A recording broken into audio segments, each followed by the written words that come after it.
বাংলাদেশের একমাত্র অথেন্টিক কাচ্চি যেখান থেকে শুরু সেটা খেতে চলে গিয়েছিলাম পুরান ঢাকার সেই পুরনো গলি আবুল হাসনাত রোডের কলকাতা কাচ্চিতে, যেখানকার কাচ্চি দেখলেই আমার জিভে জল চলে আসে।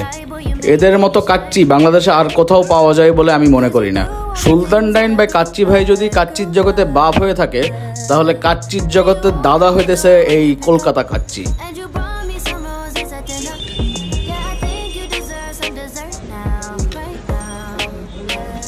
কলকাতা কাচ্চির অ্যাকচুয়াল প্রাইস হচ্ছে 330 টাকা, যেখানে basmati kacchi plus 2 piece mutton থাকে। আর যদি আপনি লেগ পিস নেন, আস্ত এক লেগ পিস দিবে, সেম টাকায় দিবে 330 টাকা।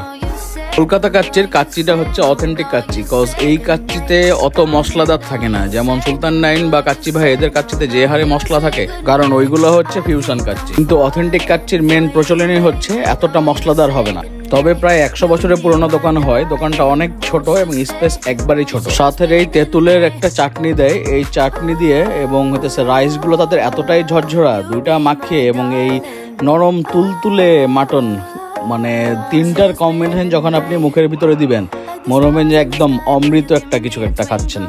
আমার মতো কলকাতা কাচ্চির ফ্যান বেজ এখন পর্যন্ত কে আছে আমি জানি না, বাট এটা আমার কাছে এক ধরনের ক্রাশ। ছাত্র রওজা, পুরান ঢাকা থেকে আজকের মতো এখানেই বিদায়। আসসালামু আলাইকুম।